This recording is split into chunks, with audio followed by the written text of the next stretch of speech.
أعوذ بالله من الشيطان الرجيم. We seek refuge in God from Satan, who was the basic cause for us being here in this world. And may God make it backfire on Satan, give us happiness in this world and forever, through believing in God alone. Bismillah ar-Rahman ar-Rahim. In the name of God, most gracious, most merciful. We're going to start to Surah 51, page 366. And our teacher tonight, I forgot his name. I don't know. Do you remember? What's your name, sir? Rashid. What's your name? Rashid. I'm serious. He actually forgot. Rashid? Douglas Brown. Douglas Brown. Yes. You're sure? I'm sure of that. You'll find out later when I. He's a very nervous teacher today. And you can guess, no, first, that we're having a wedding tonight. The most handsome guy is groom, and you can tell who the prettiest girl in town tonight is. So as soon as we finish the Quranic study, we're going to have these two united, inshallah. Okay, Douglas. Bismillahirrahmanirrahim. If I lose my speech or get tongue twisted tonight, you all know why. So You're excused. In the name of God, most gracious, most merciful. By the blowing winds carrying clouds and bringing bounties to be distributed by command. What is promised to you is truth. Judgment is sure to come. I'd like to stop here. I'd like to stop first of all and bear witness that the clouds and the winds that came and they're bringing bounty outside right now. And we know that that promise is true. Today Abdullah went over some more characteristics of the code, proving that when Allah says He has preserved the Quran, He's preserved it. That Allah has all knowledge, and it doesn't make any difference what a person does or they don't do, what disbelievers believe, feel, and think. It doesn't really make any difference what type of power that a person has in this world, influence or whatever. They simply cannot overwhelm Allah. He knows what they have and what they don't have, and He controls everything, their thoughts. And just like Allah brings the rain, the bounty, He brings a life by His command. And it's distributed equally. So that in one way or another, all of us are nourished by the water. The very process in creation by which rain is produced is a miracle in itself. In terms of the orbit of the earth, within a specific angle, in relationship to the sun and the change of the seasons. Many people don't know that the 24-hour difference in heat and cold in the earth causes the winds to flow on the earth. That's one of the things that causes the winds to flow, the alternation of light and darkness, of the heat and cold. And just imagine what it would be like if it was night all the time, or day all the time. These laws that Allah has created, these winds would not travel as they do in bringing the bounty to us. What is promised to you is true. God is telling us as sure as we can see the rain in front of our eyes, as sure as we can see the majesty of the clouds in the sky, and how it becomes saturated and it falls, this is true. What God promises is true. And the judgment is sure to come. Why do we know that it's sure to come? Because God tells us it's sure to come. That's one of the reasons. As is pointed out in the khutbah, the minimum requirement to be a Muslim is to submit. Submit to what God tells us and what He teaches us.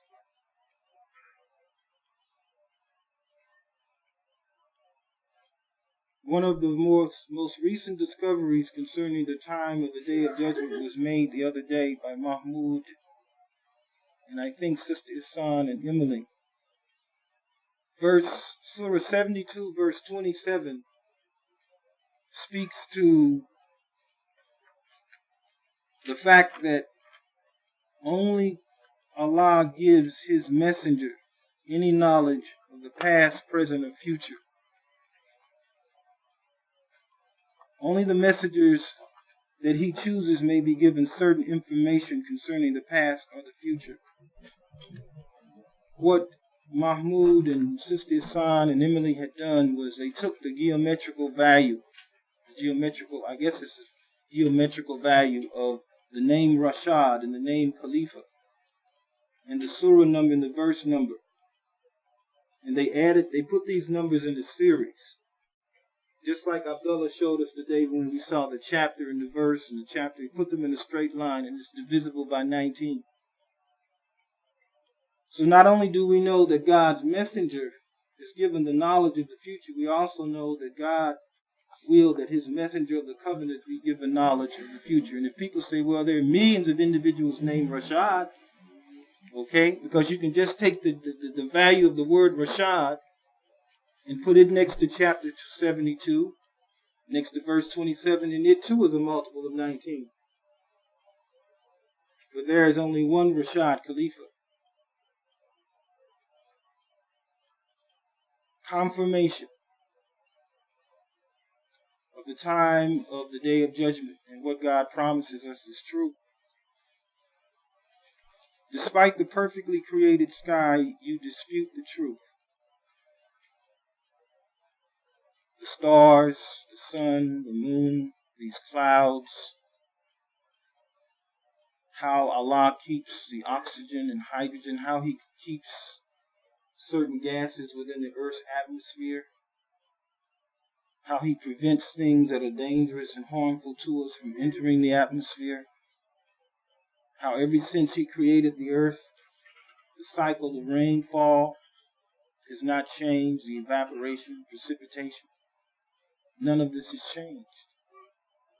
Despite the perfectly created sky, the constellations at night, where humans have given names to these constellations. Because when they look up at these stars, they see certain patterns that they relate to, certain figures and patterns. And just like Prophet Abraham, he looked up at the stars. And he realized that this was not an accident. These stars and planets could not be positioned in the sky to produce this beauty, to control the movements of other heavenly bodies. There had to be some higher being responsible for this.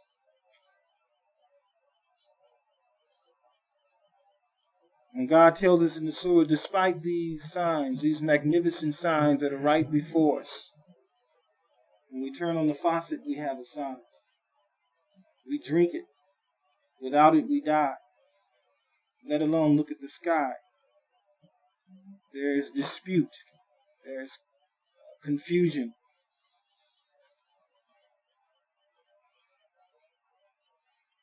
Why is there? Well, what are some of the reasons for the dispute and the confusion? Well, we know that this is Satan's kingdom.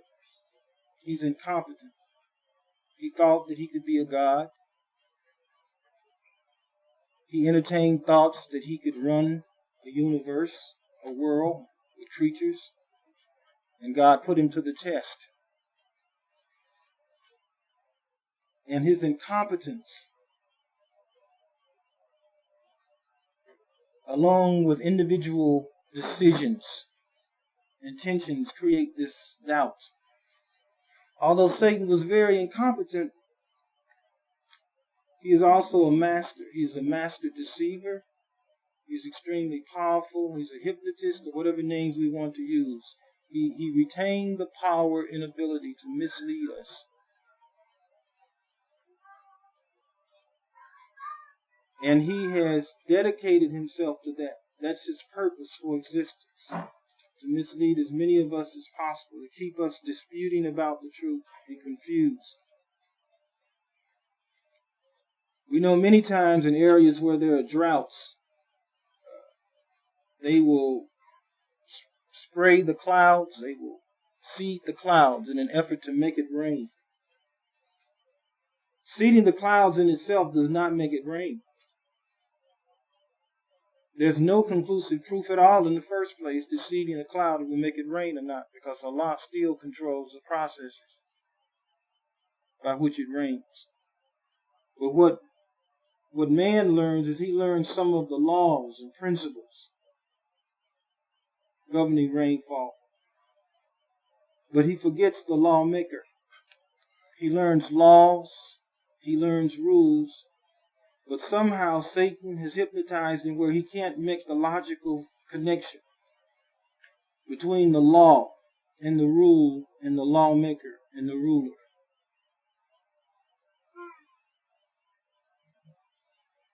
So he disputes. Any questions in the first 8 verses? Well, we need to comment on the first, on the title of the surah.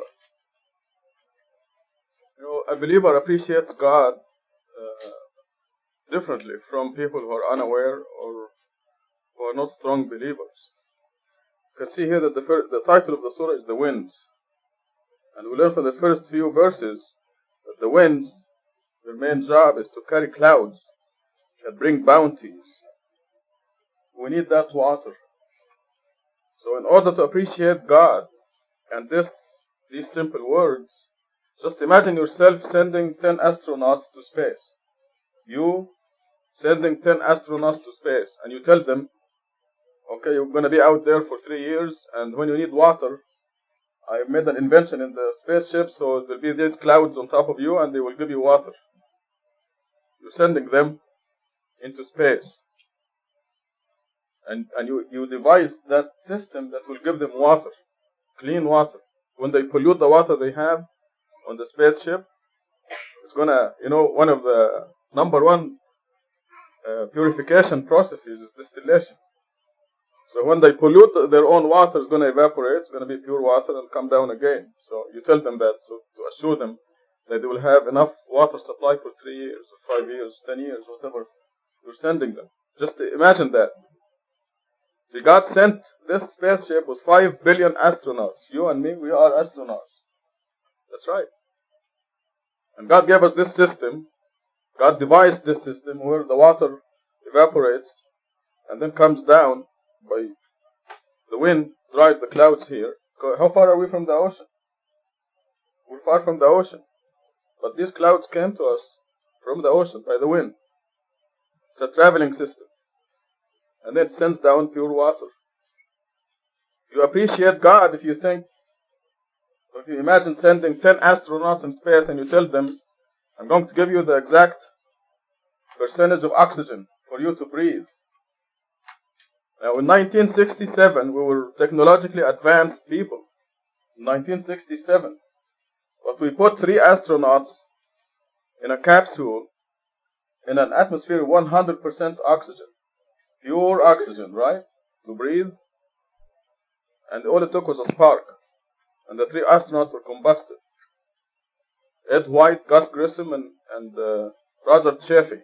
They are not with us today because of that. We were really advanced in science. But when you put anything in pure oxygen and light a match, everything will be combusted. Everything organic, that is. In fact, this is for chemists. If any chemist is here, this is the last thing you do to find out if there is, for example, radioactivity in the ashes of anything. You put it in a closed thing there, you fill it with 100% oxygen, and you create a spark. And everything will be combusted into ashes. This is what happened to the 3 astronauts. And this is why God didn't give us 100% oxygen. We have 20% oxygen. The rest is nitrogen. And this is what they do now when they send astronauts into space. But they learned the hard way. So, despite we were sending people to the moon, and we couldn't give them the correct atmosphere. So these few verses here will make us appreciate God if we think of sending our own astronauts into space. Of course, you know how the oxygen is generated for us. We breathe it and we get out carbon dioxide, which is not good for breathing. So God designed the trees so they will take carbon dioxide and turn it into apples and give us the oxygen. They take the carbon and give us back the oxygen. How do you like that for a system? Can you do that for your astronauts? You tell your 10 astronauts you're going to be out there for 10 years and you're going to breathe out carbon dioxide, so I'm going to give you a couple of... I invented these plants or something that will take your carbon dioxide, turn it into food for you, and you get the oxygen back. Such is God's creation. And you think it's all evolution, right?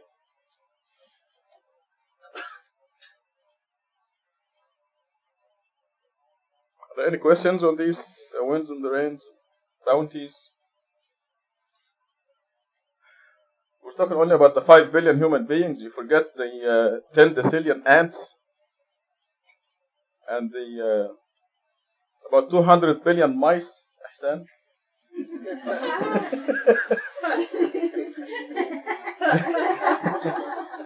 There may be a few of them in this mosque running around.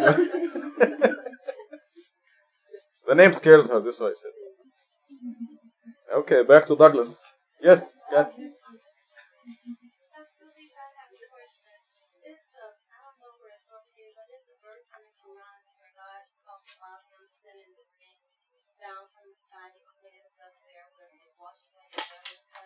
Mm-hmm. No. Did you take a bath today? What did you use? Used water? Yeah. That's it. That's not allegorical. You actually used water.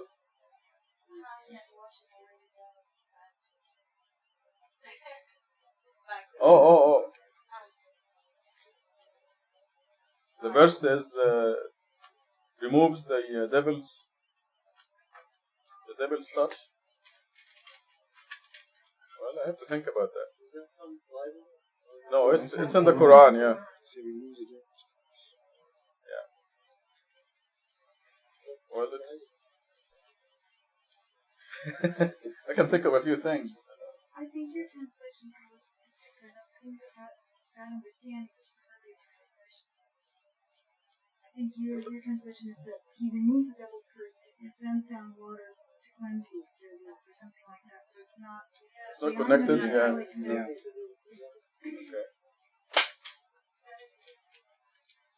I believe it's You want to read it? Causes slumber to pacify you and sends down water from the sky to clean you therewith, and removes the devil's curse from you. It's a separate issue. Reassures your hearts and strengthens your foot. These are all separate issues. But one of the things we use water for is taking a bath between ourselves. Surah 8, verse 11. You can tell your astronauts when the water comes down in your spaceship, you can take a bath. 8:11 equals 19. Yeah.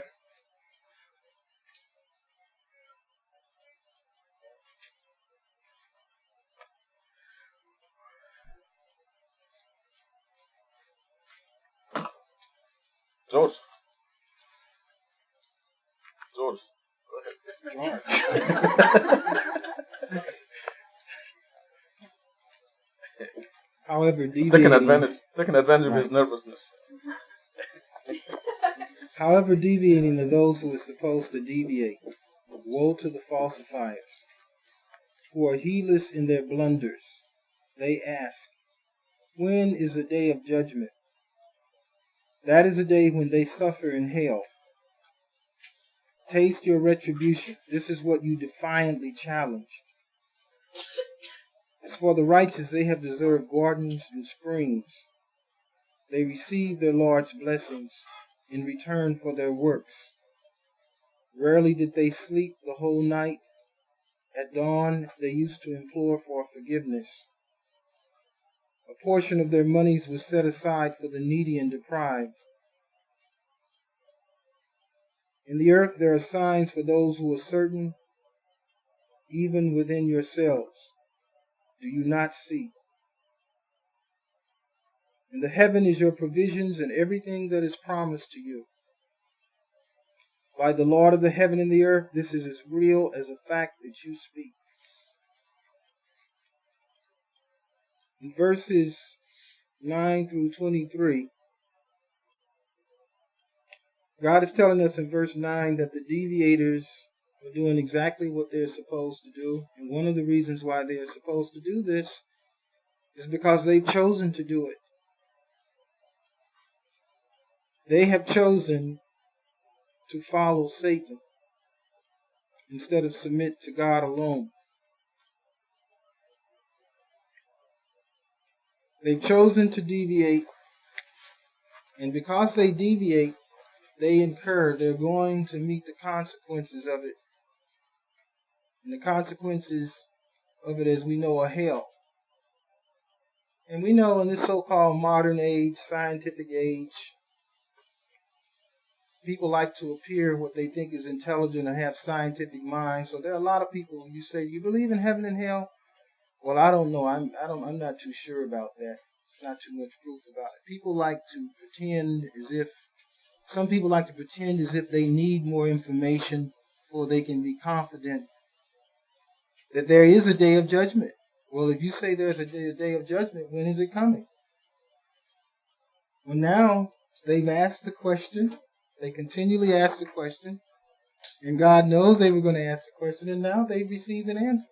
And they still don't want it. Now, God has revealed through the code when the day of judgment will come, and they still do not want it. So they are deviating because they're supposed to deviate. Their deviation is not because they are sincerely seeking the truth and they're just simply ignorant, or they just don't know where to look and when to look. We're told in Surah 74 that the code and everything associated with the code exposes the hypocrites. It exposes the non-believers.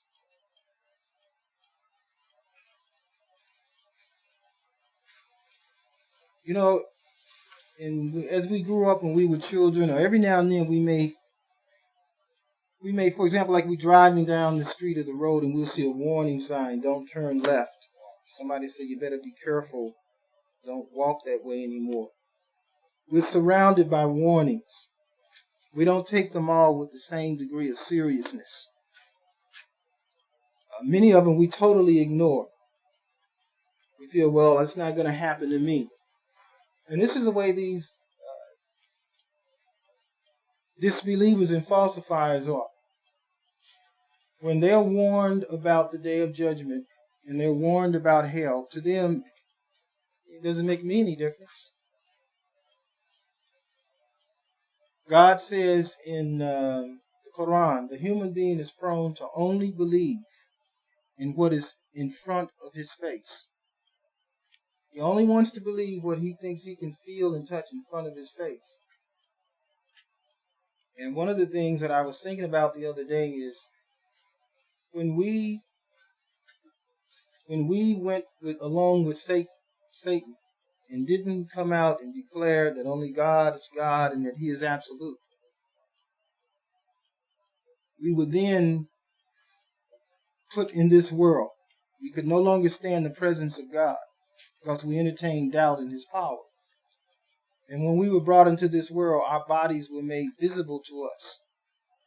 Now, if we listen to what God is telling us, He's saying our bodies were made visible to us when we came into this world. Well, that implies that our bodies and everything else that's visible to us in this world is not permanent or is not absolute, because we came from somewhere else. that made our bodies visible and made us see the things in front of our face. See? So what happens? Satan deceives us and whispers to us, and we begin to believe that the only thing that's real is what is visible to us, despite the proof. So God, in His mercy and His absoluteness, revealed the miraculous code, revealed an irrefutable proof in the highest form of, scientific language, mathematics, right in front of his face, and he still denies it because he is supposed to deviate.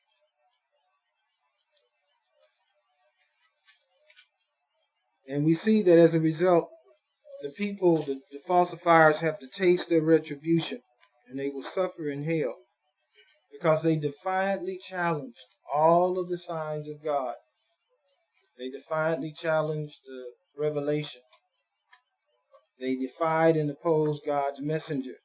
And we know that the Mohammedans, the false Muslims, defiantly opposed the miracle of the Quran. And we know that they also defiantly opposed Rashad as the messenger of the covenant.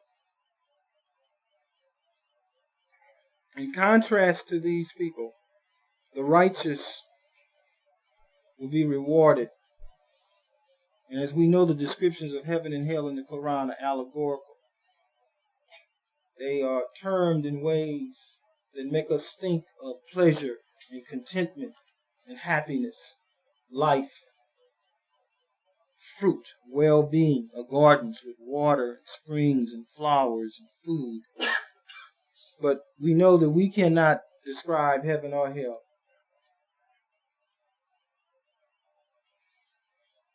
What is the bargain?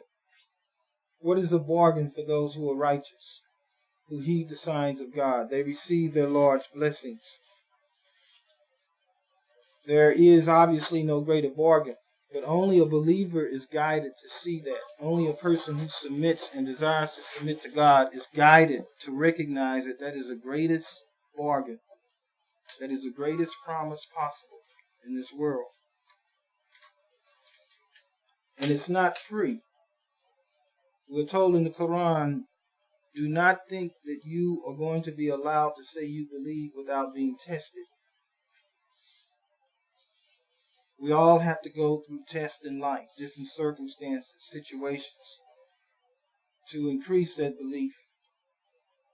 And inshallah, hopefully, until it approaches a point of certainty, we don't question what Allah says in the Quran. We don't question His signs. We're certain. Mahmoud and I were talking the other day, and when you read about the descriptions of heaven for the believers, in light of the fact that we know that every letter of the Quran is divinely fixed and from Allah, we know that every statement in the Quran is true. We are certain that every statement of the Quran is true. And we were kind of laughing the other day saying that it's a wonder that believers don't commit suicide to get to heaven as fast as they can. But we know, because we know that it's true. No. What are some of the things that the righteous do in order to get this reward? We're told that they don't, during the night or after sunset, they pray. They make their evening prayer, their night prayer. Or they spend their time in reading the Quran or some form of worship. Not the entire night, but they don't spend their night in idle play or things of no benefit to them. And at dawn, at Fajr, wake up and make the Fajr Salat. The righteous recite their prayers 5 times a day because they know and they understand that making their Salat, that is contact with God. It's contact, and it's building up credits, and their soul is growing. So that there's so. Yeah, a lot of. Okay, I don't know. I don't really know the details of No, that. this is an example of Okay. a phenomenon that I'll give you an example. but you don't see that. I'll give you an example. None of us have ever seen an X-ray. But we know what happens if we get exposed to too many of them. Gamma rays. In other words, man is capable of learning that certain things exist that he cannot directly perceive because of the effect that it has on him. If he can rule out all of the possibilities of anything else in the environment, he knows that there's something there that's causing this cancer or causing this genetic mutation to take place. And he tries to learn and discover it. And if God wills, he learns that there is some invisible energy, an X-ray or a gamma ray, that passes through his body, something like that. He can't see it himself. Just like when when a person goes to the doctor to get X-rays, when you see the picture, that's not the ray itself. See, that's an after image or a trace that is actually seen. So the doctor or the nurse looks at the trace and knows that that was an X-ray or a particular type of ray that passes through the person.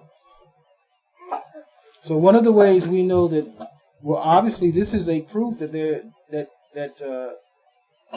all that exists isn't limited, obviously, to what we directly perceive. Because so much around us affects us and influences, and we cannot directly perceive. Does that answer? Yeah, I think you quoted another verse that God is saying this, and then you just add this, explaining. What I was referring to is the fact that, like, if we look up in the ceiling and we see that light, that's because of certain stimuli. That's because of certain colors and light waves that are hitting our eye, right? That has to do with the light waves and the nervous impulses and what have you that eventually lead to the sense that is a light. I see the light. Okay. But you don't see electricity. Right. I don't see the electric. I can't see the actual light wave. See. So in that sense, what I was trying to say is that man really limits himself when he says that he only wants to believe what he can see. But we know that a lot of people don't do that, especially these days, the advance in science. That's what makes science advance. People see things that physically you cannot see it, but use of their brain power and imagination, they can see things that not everybody can see them, but some people can do. That's the difference between other people. You're in trouble, Douglas. Martha's going to ask you a question. No,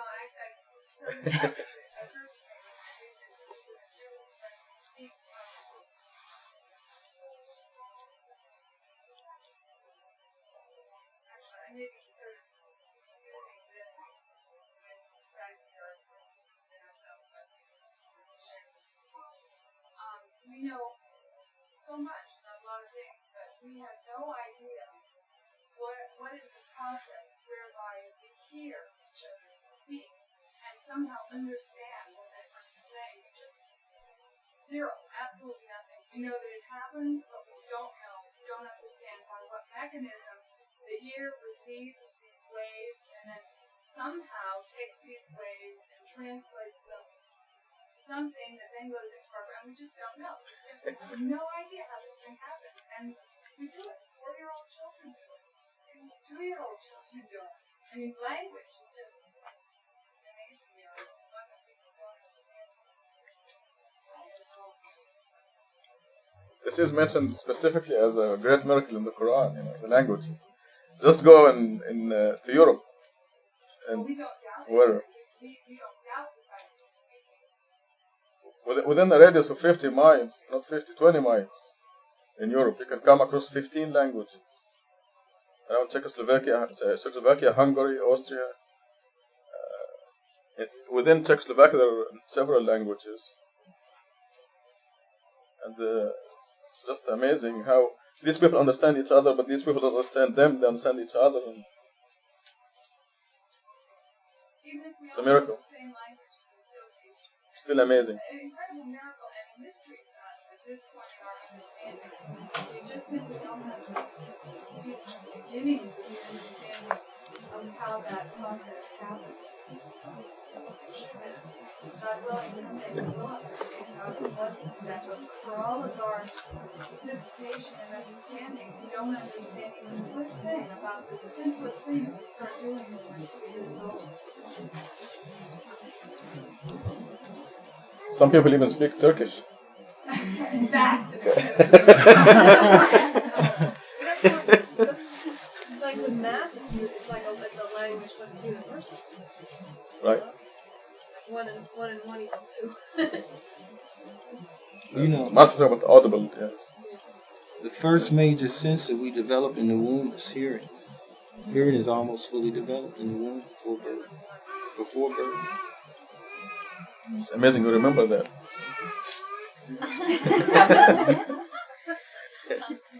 Okay, verse 24. Lessons from the past, Abraham. Have you noted the narration about Abraham's honorable guests? When they entered, they said, "Peace," and he said, "Peace to you strangers." He then asked his family to prepare a fattened calf. He offered it to them, but they did not eat. He became wary of them. They said, "Do not be afraid," and they gave him good news of a knowledgeable son. His wife came in astonishment, pointing at her face and saying, "I am a sterile old woman." They said, "Your Lord said thus, He is the most wise, the omniscient." These honorable guests that came to see Abraham were angels. They were actually on their way to Gomorrah, Sodom and Gomorrah, and they were commissioned to go and destroy Sodom and Gomorrah because the people of Lot had reached the point of no return in terms of their opposition against God, the practice of homosexuality and other kinds of wickedness. And so their destruction was already written. It was already predetermined. And when they went to Abraham's house, he gave them the greeting and welcome as a believer. As we know, God commands us in the Quran to greet the people with a hearty greeting, to give people a sense of welcome. And they returned it. But when he offered them the food, they didn't eat it. And at this particular time, in Abraham's culture, whenever you went to someone's house and they offered you of their table and you did not eat it, this would arouse suspicion and sometimes fear. Because a guest should eat of the offering that the host makes. And he became somewhat worried as to who they were and what they wanted. And as we see here, they told him not to be afraid, and they told him that he would have a son by his wife Sarah. And she could not believe it, obviously, because of her age. And she asked in a different way the same question that Mary asked when the angel went to her and told her that she was going to have a son. And we know in Surah 4, she said, "How can I have a son when no man has touched me?" And the angel let her know that Allah could cause life and create the birth of a child, or the conception of a child in the womb of a woman anytime He wills. He created Adam and Eve out of nothing.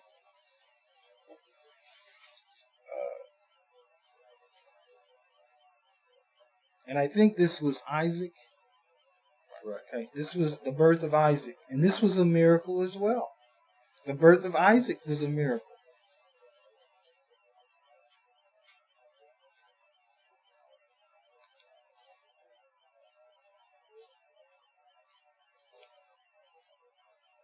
So we see that God blessed Abraham with many, many signs.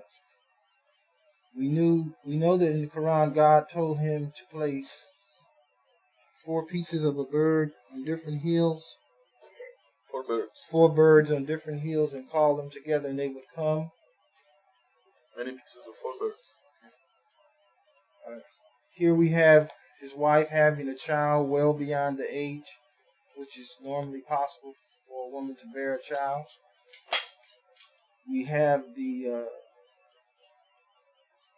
influence of Satan in the dream, where he thought he was told to sacrifice Ishmael.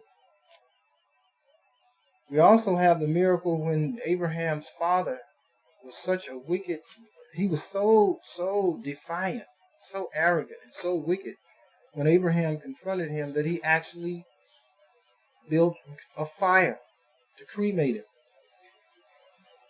to cremate his own son. And we know in the Quran that Abraham sat in the fire until the flames died down and he walked out. The power of God, the power of Allah. Blessed with many miracles, many signs.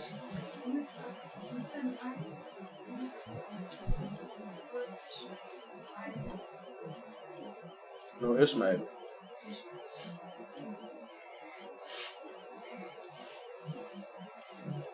Any questions or comments?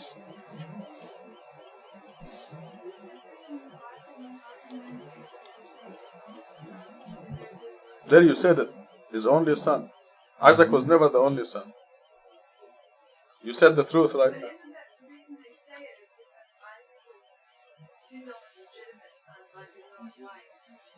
This is how they justify it. It didn't say take your only legitimate son. It said take your only son. Even if he's illegitimate. But he was not illegitimate. Did you say you take your only son or your only illegitimate son? No. Somebody, of course, the Jews and the Christians believe it was Isaac. But that's a racial distortion. They said, take your only son, comma, Isaac, comma. So they made a boo-boo there, because Isaac was never the only son. So when you tell them, when you confront them with that only son business, because Ishmael was 14 years older than Isaac, they tell you, oh, it's because Isaac was the only legitimate son. They said, okay, let's look at the Bible. And the Bible consistently calls Ishmael Abraham's son until Abraham dies, and then they say, when Abraham died, his two sons, Ishmael and Isaac, buried him. So, there's no way out. No, he didn't. No, you read it in some novel. From who? No, it's not in Genesis, no. Okay, Abraham had, Sarah was sterile, she didn't have anything but Isaac. Yeah, there are lots of novels that he said he married this and that.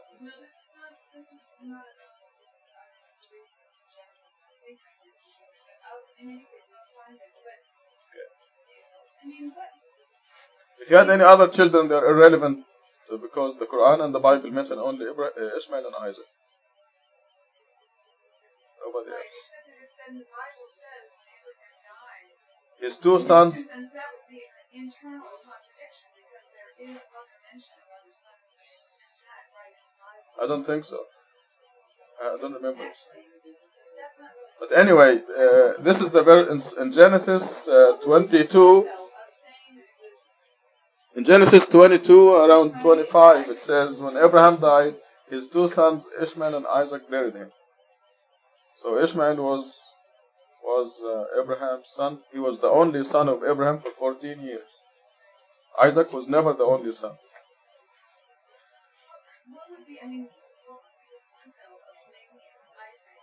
Isaac is the father of the Jews. Ishmael is the father of the Arabs. The Jews wrote played around with Genesis, the Torah. So the idea is that they just wanted the miracle to be a miracle in Isaac. Right. They don't have anything to Ishmael to have anything to do with anything. So they made a big mistake. It's got just like the two verses in the Quran. Exactly. They made a glaring error. And they try to correct it in the newer editions of the Bible. They say, take your only one. Trying very hard, but they make it worse. You only want what? Donkey? Or I mean,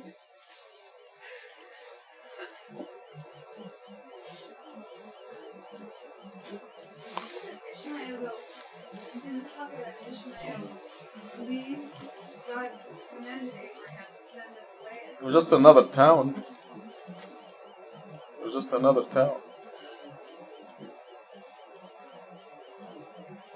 So there wasn't a period of Ishmael's life far away from Abraham. That was somehow that. About 3 or 4 weeks. 3 or 4 weeks at a time.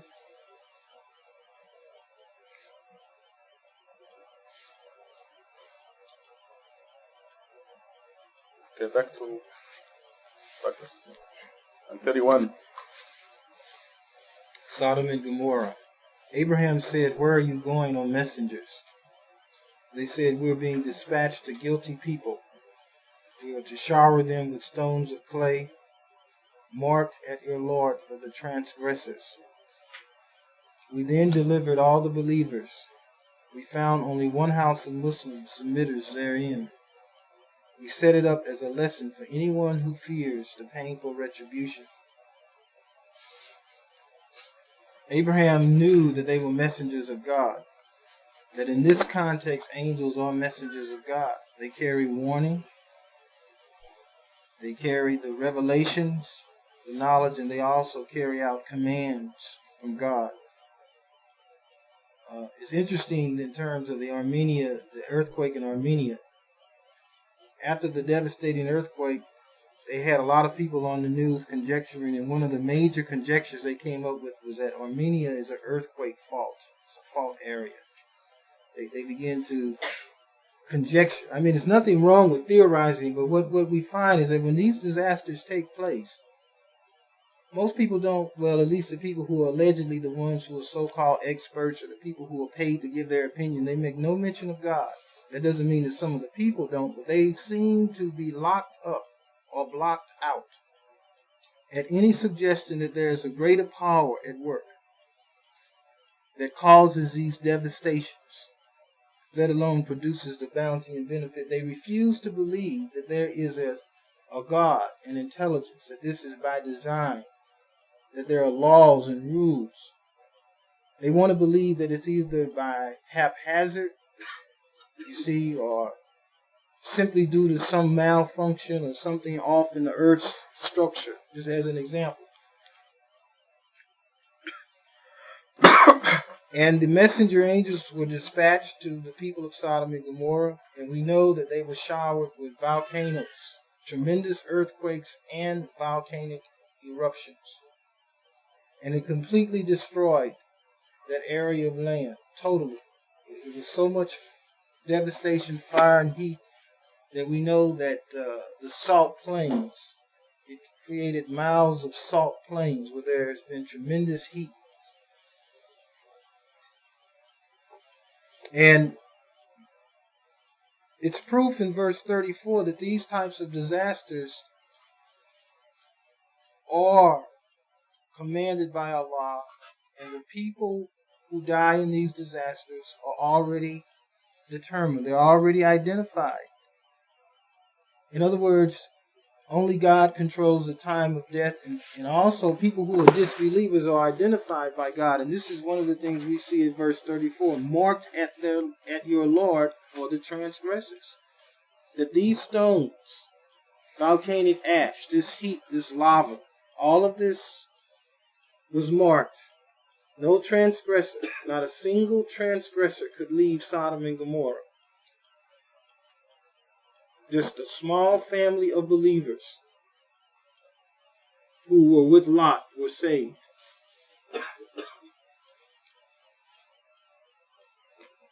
And it doesn't make any difference if you've got a seismograph in your living room to tell you if there are tremors in the earth. I mean, I'm saying it doesn't make any difference what kind of alarm system you've got. Your best alarm system, and I'm not dismissing that, I'm saying the best alarm system is submitting to God alone in this life, period. Because we know that God is the one that controls all things. God controls, circumstances. A human being is supposed to take precautions, use his or her intelligence, But to also understand that God controls all things, and you can have all the alarm systems and safety devices and all kinds of things you want. But if a circumstance is to befall you, or you were to come upon a certain circumstance, there's nothing going to do to stop it from happening. If it has been already written. And God says in verse 37 that the destruction of Sodom and Gomorrah was set up as a lesson. Not only for a lesson for the survivors with Lot, but for all time, our generation and generations to come. Because those salt plains are still there for anyone to see and to reflect on the magnitude of that disaster. And if someone says, well, what brought this about or what caused it? Well, again, we know that the code has confirmed that every word and sentence in the Quran is true. It's fact. And when a person is given the opportunity to be exposed to the code, to all of the information, and they sincerely want to believe, they know that the Quran is from God. And if God tells us what was behind the destruction of Sodom and Gomorrah.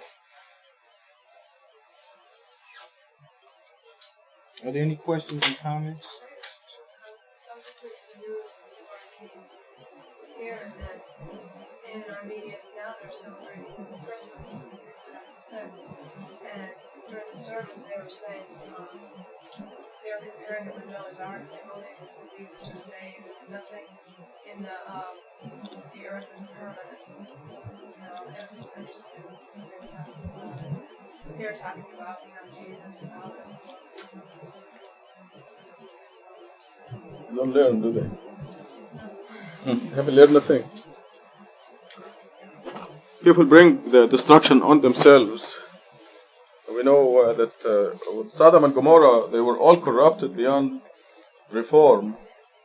And this is the one thing that they brought it on themselves. So it is God's law that when they do this, they are destroyed. Nowadays, where homosexuals are spread in the society, you cannot just destroy the city of Tucson because there are 1,000 homosexuals in it. But you can send a virus to pick them out. And this is what's happening now. What happens to children who are not homosexuals? Their parents brought it on them. What if they got it through a blood transfusion?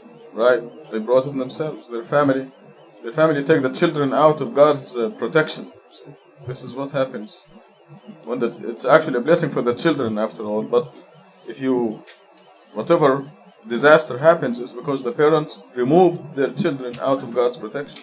How can parents' action be relevant to the fate of the destiny of the child? Okay, we discussed this before, and we said when the parents do not follow the commandments, God assigns to their homes souls that deserve whatever is going to happen.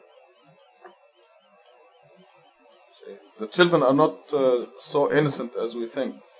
Remember, Adolf Hitler was a cute child. Hitler was a cute, innocent child.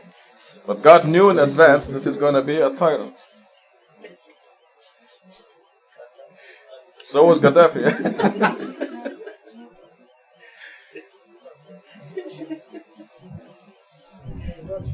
Do you understand, Babak? Do you understand the point? The babies who will be born next year, where are they now? Remember, we existed before the earth came into creation. Okay, the children who will be born next year, where are they now? Not here. Right, they're in some depository, waiting their turn to come into this world. Now, you agree that God knows which ones are good and which ones are bad, right? Okay, God told the people in the Bible that if you don't keep the commandments, you will remove yourselves from God's protection for 4 generations. So what is the mechanism? What is the mechanism here? It's that when a baby is born in a certain home next year, God will assign a certain soul to that home, right? So God does that. He assigns the souls to the homes and the environments where they grow in. So God can pick out a good soul or a bad soul depending on what the situation is. So the people who pass AIDS on to their babies, they brought it on themselves because they use drugs or. But AIDS is mainly a homosexual disease. There's no question I was about it. talking about children who are, for some reason or another, need blood transfusions. And Right. they get blood transfusions not from their parents. Not that the parents have AIDS or drug use or From the blood, yes. whatever. Even those. But they get AIDS because of some other jerk who had AIDS or Right. whatever. Right. And I just think of Okay, we are in an era now where a believing house will not need a blood transfusion to start with. you know, sorry, We are in an era where when you believe in God and follow His commandments, you will not need a blood transfusion to start with, neither you nor your family.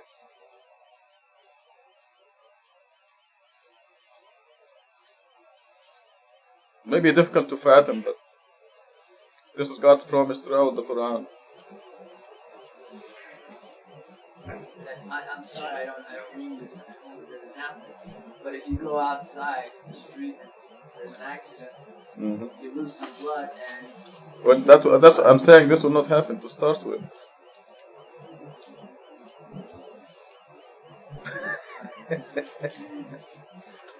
God says He'll protect you from anything like that. If it has to happen, God will protect you and will give you clean blood. But I'm saying that it will not happen to start with. Okay, let me, because this is difficult to understand, and I'm not bragging or anything, but I thank God first. I want to tell you, I'm speaking from experience. And I mentioned this, it'll be boring to a lot of these people here because they heard it before. But when I was a child, I used to go swim in the canals in the countryside, the village. And there's a disease in Egypt that if you swim in the canal, you have to catch that disease called bilharzia. It is still epidemic in Egypt. And every year they'll take the children and check them for bilharzia through a urine sample. Huh?